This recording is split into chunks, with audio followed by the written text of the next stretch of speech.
Hello and welcome to my screencast. In the next few minutes, I want to show you how to process your IoT structured device data using Spark's Databricks Community Edition. Now, this is a second part in the two-part notebooks that I published. However, I'm going to do a screencast for only this one because this pretty much subsumes the first one. And the idea is very simple. You're given a large data set of device information that you have garnered, say, from a deployed sensor in the field, and you have used some sort of a publish subscribe network or platform such as Apache Kafka or PubNub, and you have garnered this particular data source and you want to process it using particular Spark. You can either do it in real time or you can actually do it in sort of batch mode or both ways. But anyway, the whole idea is how do you actually munch the data? How do you process it? How do you visualize it? How do you actually make sense of all this particular device information? What sort of alerts you want to raise and you want to notify? So those are actually good questions to prototype. So let's find out how you can actually do it. But first and foremost, a quick short tour of the Databricks Community Edition. Now, if you're signed up for Community Edition, this is what it looks like. The opening page is your landing page, and it's a page that's going to be continuously updated based on the new features, new documentations, new featured notebooks that actually the community might publish or the Databricks guys might publish will appear over here. So it's good to actually be in touch with what's actually happening in here. So now let's go straight into the left-hand column over here, which is really the high-level functionality and the navigational tabs that allow you to get access to all the major features in the notebook. Now, except for the job scheduling, everything else is accessible in this particular Community Edition, modulo some other items that you might try to access that you won't have the ability to do that. But for most part, I think this is a great way to get started, great way to prototype something, and just get the feel of what it is like to work with Spark and notebooks and Scala and Python. All right, let's go straight into it. So I have my workspace over here, and I have created a bunch of Python and Scala notebooks, and the ones that I'm interested to show you today is the IoT Device JSON data set using DataFrames and Dataset. One thing to note I wanted to share with you is that in this particular shared tab over here, or shared link, I have some Scala code that I've actually written in my IDE that I want to import over here, and I want it to be accessible to all the nodes for all my code in this particular notebook. So one way to do that is to compile that into a jar file and upload it. So if I go to this particular tab, I have my jar file that I've uploaded, and the Databricks Community Edition will go ahead and attach it to all the clusters in your particular nodes. At any one point where you have your functions, where you have your code running, we'll have access to those particular classes. All right.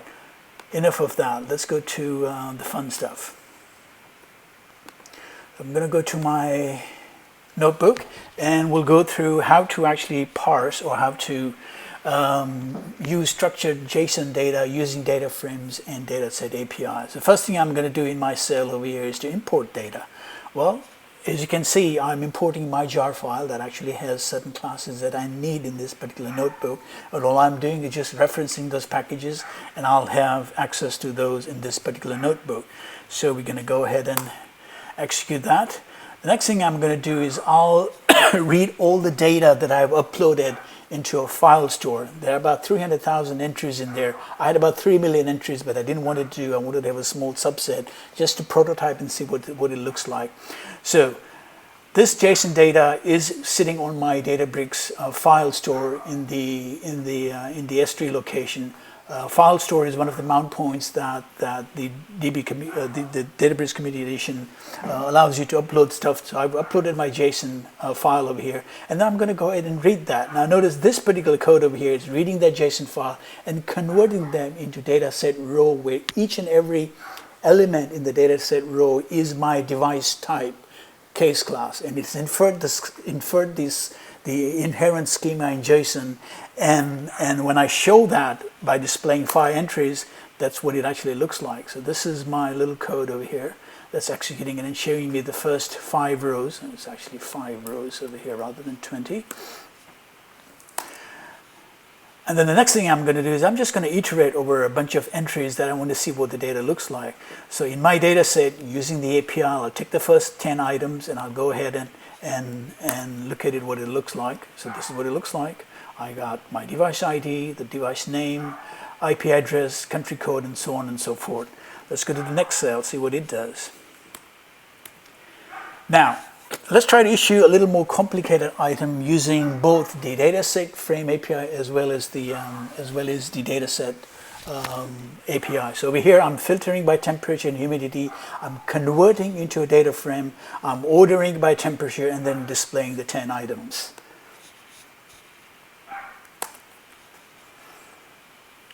Voila, there we go. I've ordered by temperature. So these are all the devices whose temperatures are greater than 30 and whose humidity is greater than 70.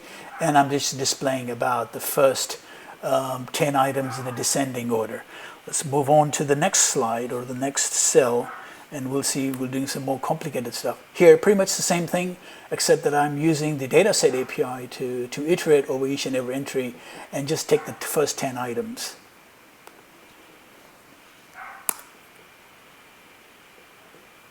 Now, what I want to do is I want to define a high-order function in Scala. Since Scala promotes us, encourages us to write functional programming, one way to use your own function so you can actually send them as parameters to define the function. So suppose that I want some data that I want to analyze, and if there is an alert that I want to raise, for example, if my CO2 levels are very high, or if my temperature is very high, if my humidity is very high, or if my battery power is low, I want to be able to alert my NOC, or I want to be able to alert my operational people to go and fix that in any part of the world, in any part of the data center. So one way to do that is to iterate over a bunch of data set rows to figure out which device entries match that particular criteria. So here I'm defining a particular function. So let's go ahead and define this particular function that I'm going to use later.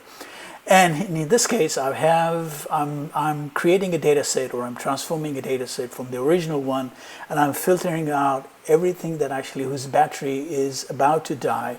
And I'm going to print out the device name, the device ID, and the country where it is. And then I'm going to iterate using the for each method of the data set, and then use the logit function as a value to the for each function. So then it's going to go ahead and log those into my standard error or standard out. Now for the demo, I'm actually using standard error, standard out. However, it doesn't preclude you from using, say, posting it to a website where your operational people are monitoring, or putting it into a real-time database where some applications are actually reading it and acting on it. So this is sort of a good way to notify alerts as you're munging through the data. So let's go ahead and see what the results are over here. Well, let's see if something actually happens. So we're going to go to the cluster and we're going to look at the logs to see. Yes, here we are. So we got an alert that was logged, a whole bunch of them, my goodness. So all these batteries are dying, and it's a good way to notify the people to sort them out. So let's go back to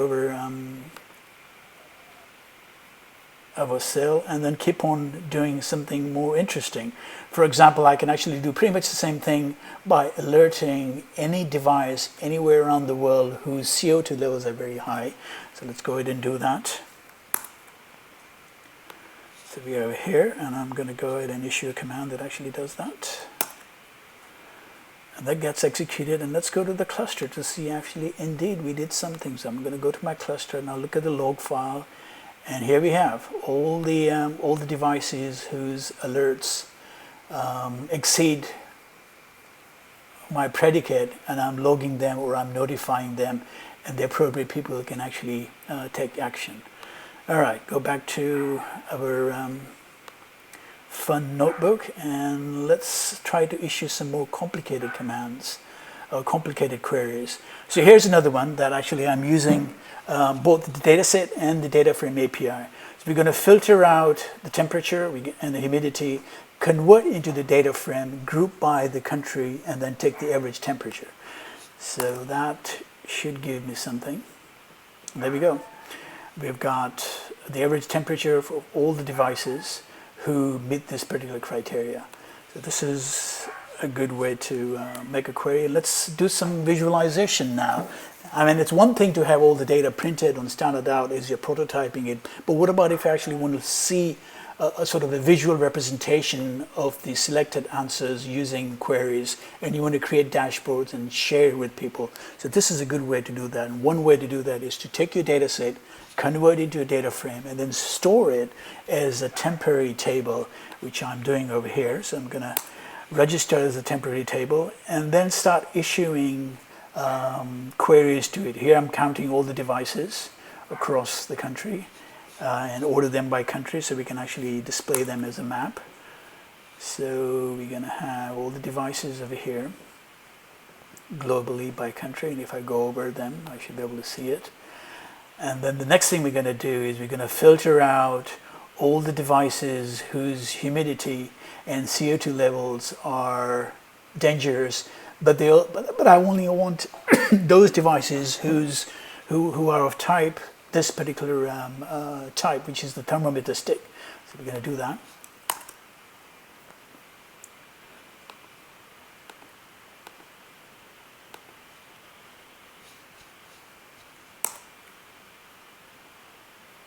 And now we have this in real time.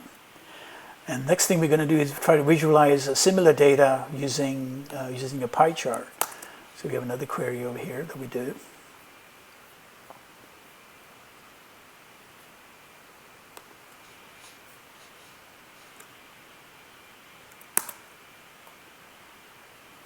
And now we have a pie chart. And let's do another device whereby we again look at the CO2 levels.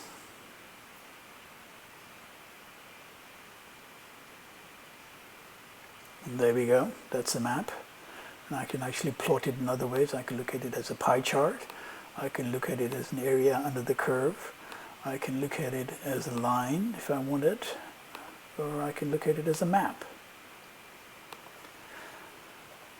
And then finally, let's look at another visualization where we're taking all distinct devices and figuring out which ones' batteries are about to die.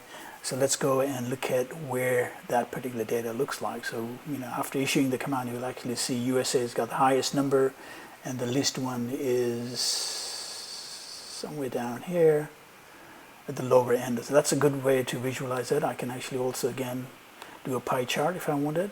I can do a line chart, I can do a map, and that gives me a map.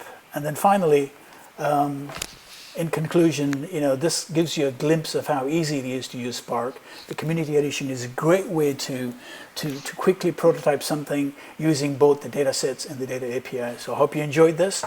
And if you haven't subscribed to Data Community Edition, what are you waiting for? You won't be disappointed. Thank you for listening to my screencast.